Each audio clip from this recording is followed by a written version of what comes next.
face au Bayern Munich, le Paris Saint-Germain n'a plus le droit à l'erreur. Battu 0-1 à l'aller par le Bayern, les hommes de Galtier comptent sur Mbappé pour inverser la tendance en Ligue des Champions et s'éviter une nouvelle crise. Si le Paris Saint-Germain a repris sa marche en avant en Ligue 1 et compte désormais 8 points d'avance sur l'Olympique de Marseille, le club de la capitale sait que tous les projecteurs restent braqués sur ses performances en Ligue des Champions.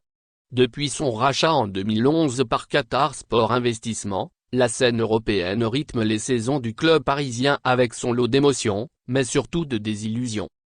Après l'échec en Coupe de France et l'élimination au Vélodrome, Marquinhos et les siens n'ont plus le droit à l'erreur.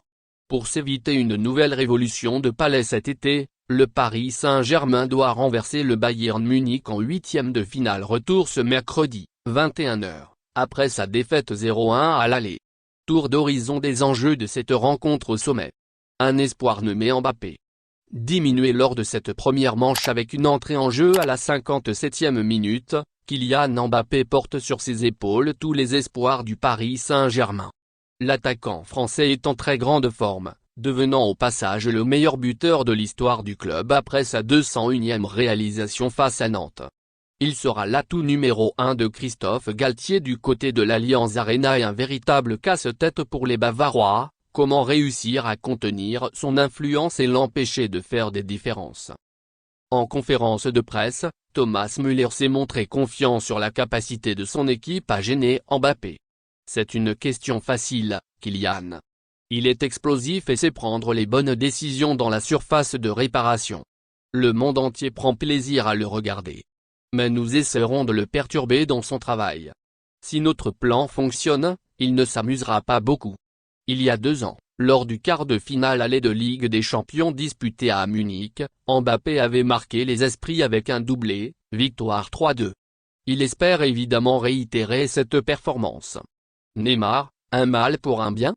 Touché à la cheville, l'international brésilien manquera la fin de saison et le club de la capitale a communiqué sur son absence. À la suite de sa dernière entorse contractée le 20 février dernier, le staff médical du Paris Saint-Germain a recommandé une opération de réparation ligamentaire, afin d'éviter un risque majeur de récidive. Même s'il réussissait une bonne saison sur le plan statistique avec 18 buts inscrits et 17 passes décisives toutes compétitions confondues, Neymar représente un Paris Saint-Germain trop déséquilibré qui ne peut plus jouer avec lui et Lionel Messi en même temps sur le terrain.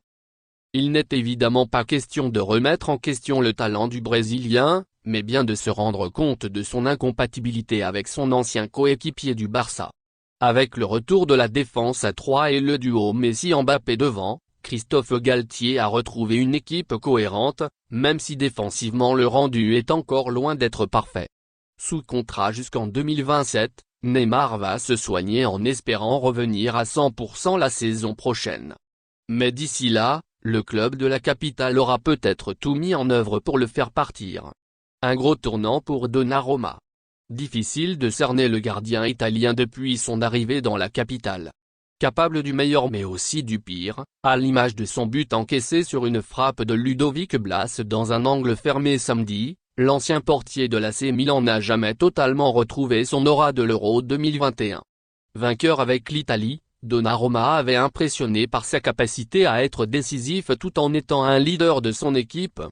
Lors de sa première saison au Paris Saint-Germain, il était en concurrence avec Keylor Navas et cette incertitude sur le poste de numéro 1 a sans doute joué dans son esprit.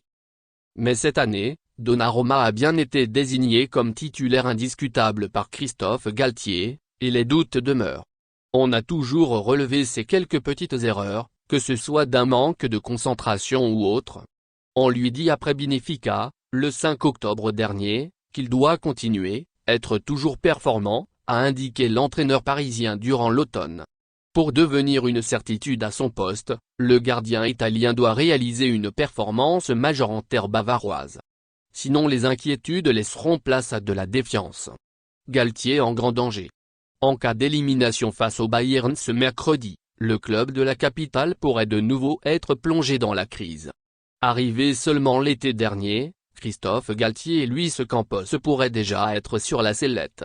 Même si le Paris Saint-Germain doit encore assurer son titre en Ligue 1, Les observateurs n'épargneront pas cette équipe en cas de nouveau couac européen. Trop souvent, le Paris Saint-Germain a lié son destin à la Ligue des Champions et a vécu des fins de saisons insipides après une sortie de route prématurée. Reste à savoir comment l'état-major réagira en cas de nouvelles déconvenues. Galtier sera-t-il le premier entraîneur nommé par Qatar Sport Investissement à être débarqué dès sa première saison? Mauricio Pochettino, Thomas Tuchel ou encore Unai Emery avaient eu le droit à une seconde chance. Mais avec cette politique récurrente de la terre brûlée au sein du camp des loges, l'ancien coach de Lille et de Saint-Étienne n'est pas à l'abri d'une fin de mission précoce, alors qu'il est sous contrat jusqu'en 2024. Merci de bien vouloir activer la cloche et de cliquer sur j'aime.